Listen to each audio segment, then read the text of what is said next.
Good morning, students. Today we are going to discuss about the reflection by spherical mirrors.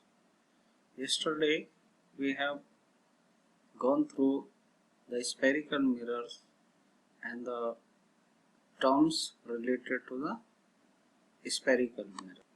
Now there are two spherical mirrors. One is concave. This one is concave, polished from the outside surface, and other one is convex mirror, right? Whose polish is towards the center of curvature, right? Now what happens in concave mirror? A ray of light parallel to the principal axis after reflection passes through the focus. It means when a ray will parallel to the principal axis, after reflection it will pass through the focal point.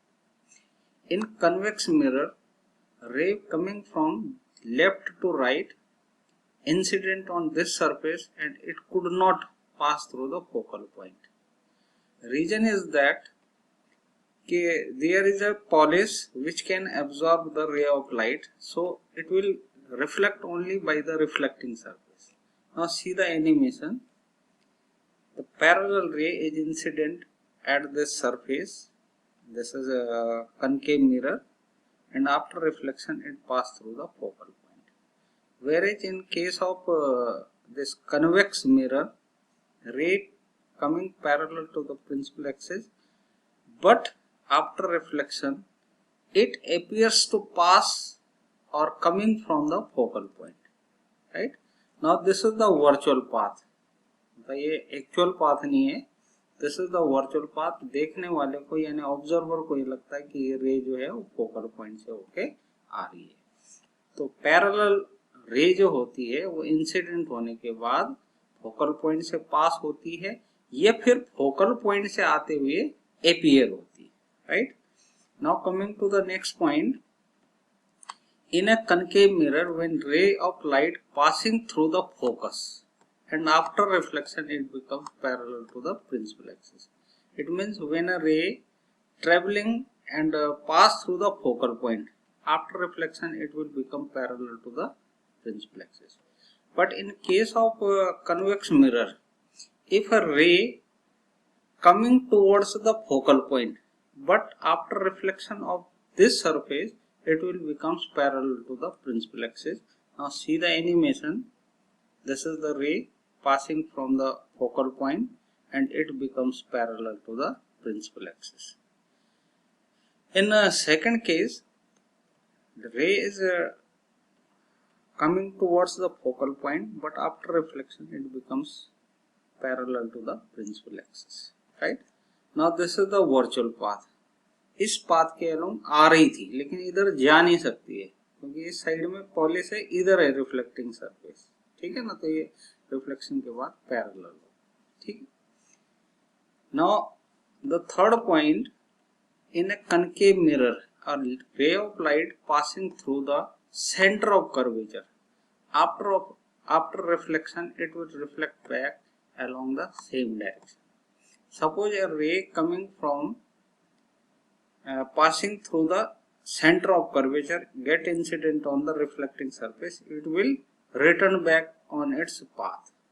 But in case of convex mirror, a ray is coming towards the center of curvature, although it will reflect from the reflecting surface, so it will follow the same path. Now see the animation. Now this is the incident ray, red one is incident ray. After reflection it becomes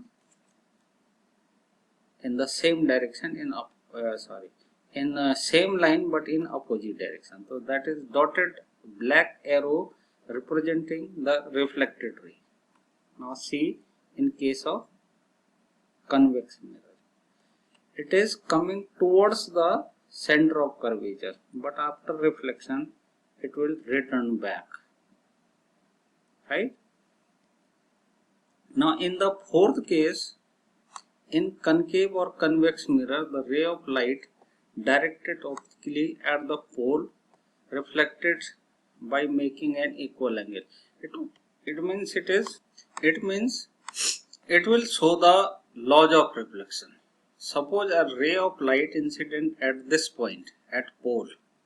The angle of incidence will becomes equal to the angle of reflection. Now see the animation.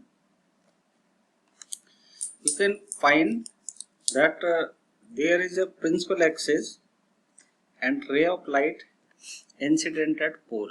Now this is angle of incidence, right?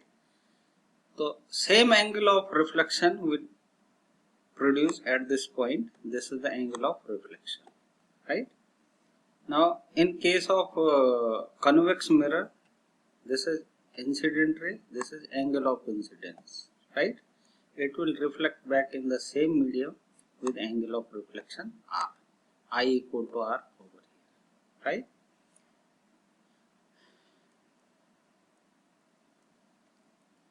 Now see, हमने अभी तक 4 raise को use किया है.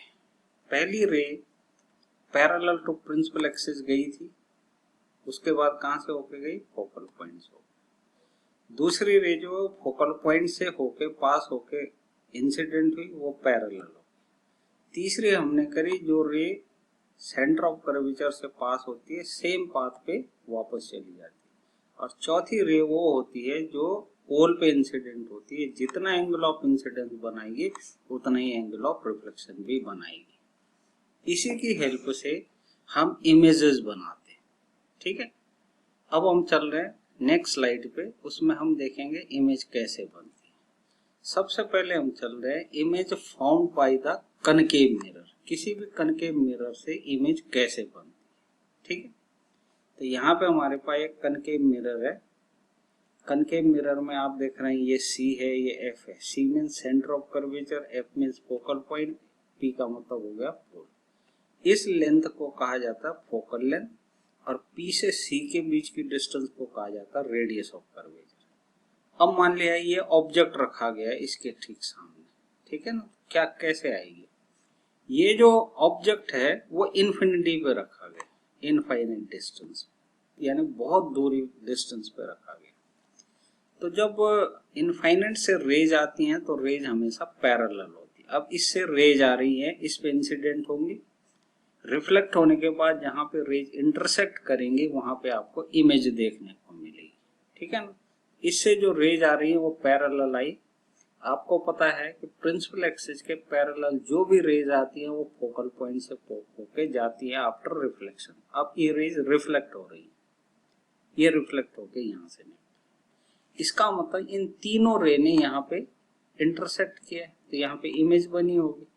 ठीक, अब आप इस इमेज को स्क्रीन पे देख सकते हैं, इसलिए ये इमेज हो गई रियल. ठीक है, दूसरा जो इमेज का साइज है वो पॉइंट साइज हो गया. इसका मतलब हाईली डिमिनिश्ड इमेज है, या यूं कह सकते हैं पॉइंट इमेज है.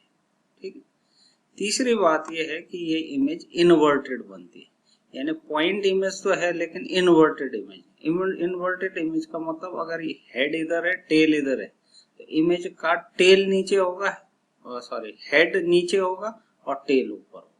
ठीक है, ये तब के लिए है जब ऑब्जेक्ट कहाँ पे हो? इन्फिनिटी पे. तो जब भी ऑब्जेक्ट को इन्फिनिटी पे रखा जाता है तो कोई भी कनकेव मिरर उसकी इमेज को एक तो पॉइंट कर देता है, दूसरा रियल बनाता है और तीसरा होता है इन्वर्टेड. ठीक है ना, और पॉइंट साइज की इमेज बनती है. रियल इसलिए क्योंकि हम इसको स्क्रीन पे देख सकते हैं. अब हम ऑब्जेक्ट को आगे बढ़ा रहे हैं. ठीक है ना, अब हम उसे फाइनाइट डिस्टेंस पे ले आ रहे हैं, लेकिन बियॉन्ड सी के बाद लाना है, लेकिन फाइनाइट डिस्टेंस पे. तो इमेज कैसे बनी? अब ऑब्जेक्ट है बियॉन्ड सी. ठीक है ना, तो इमेज देखिए किस तरीके से बनेगी. अब हमारा ऑब्जेक्ट यहाँ पे, तो अब जो रेज हमारी आएंगी वो इसके हेड से आएंगी. ठीक है, हेड से हम रेज को निकालेंगे. हम इससे कितने तरीके की रेज निकाल सकते हैं? देखिए, एक तो पैरेलल टू प्रिंसिपल एक्सिस जाएगी, रिफ्लेक्ट होने के बाद फोकल पॉइंट से होकर निकल सकती है. एक रे सेंटर ऑफ कर्वेचर से जाएगी, इस पे इंसिडेंट होगी, आफ्टर रिफ्लेक्शन हो फिर उसी पाथ पे वापस चली जाएगी.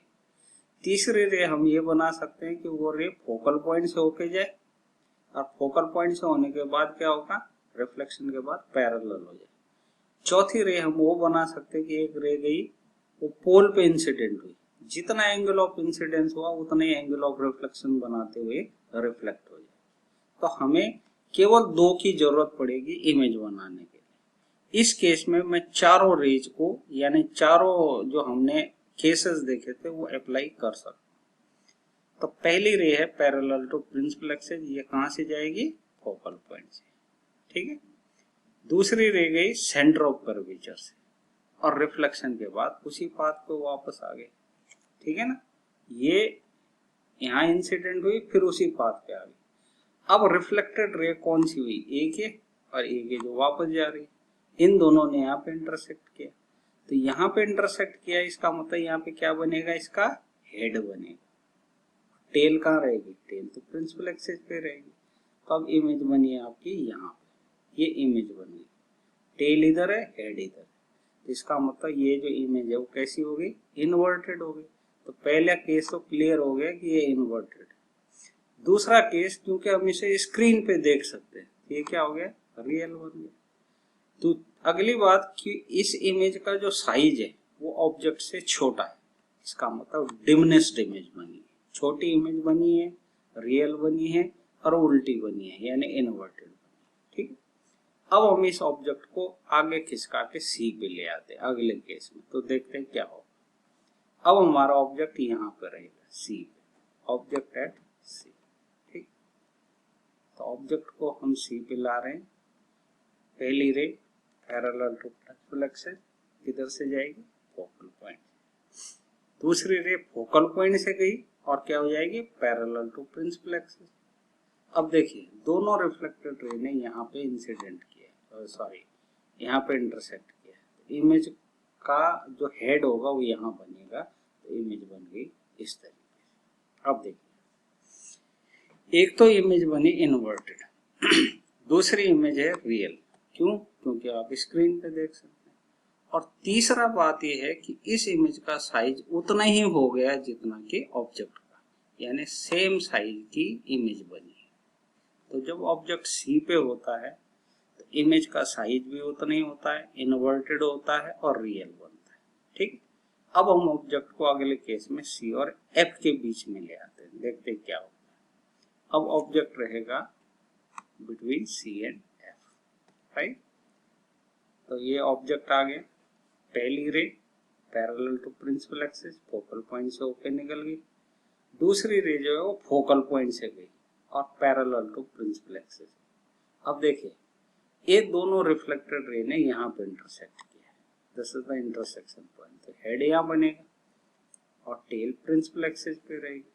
अब देखिए इसमें एक तो जो इमेज है अगेन इन्वर्टेड है, अगेन रियल है क्योंकि हम इसे स्क्रीन पे देख पा रहे हैं, और एनलार्ज्ड इमेज हो, बड़ी इमेज हो, ठीक है। और ये कहाँ बन रही है, बियॉन्ड सी, सी के बाद बन रही। अगले केस में हम क्या करेंगे, ऑब्जेक्ट को एफ पे ले आते हैं, यहाँ पे ले, ठीक है ना। तो क्या होता है देखिए यहाँ ऑब्जेक्ट कहाँ पे है, एफ पे। अब इससे पहली ray parallel to principal axis focal point से होके निकल गई। अब दूसरी फोकल पॉइंट से होके नहीं निकल सकती, न तो सी से निकल सकती, क्योंकि अगर सी से निकली तो वो इंसिडेंट होगी नहीं कहीं पे। तो दूसरी रे को हमने बनाया, देख रहे हैं यहाँ पे इंसिडेंट हुई और ये कहां से होके निकल गई, सी से, लेकिन आफ्टर रिफ्लेक्शन। अब ये दोनों रे जो है वो पैरेलल हो गई, कभी नहीं मिलेंगी। कहां पे जाकर मिलेंगे, इन्फिनिटी पे। तो इमेज बन गई इनफाइनाइट पे, यानी हाईली एनलार्ज इमेज, रियल बनी और इन्वर्टेड बनी, ठीक है ना, क्योंकि इन दोनों रे को कहाँ मिलना है, इन्फिनिटी।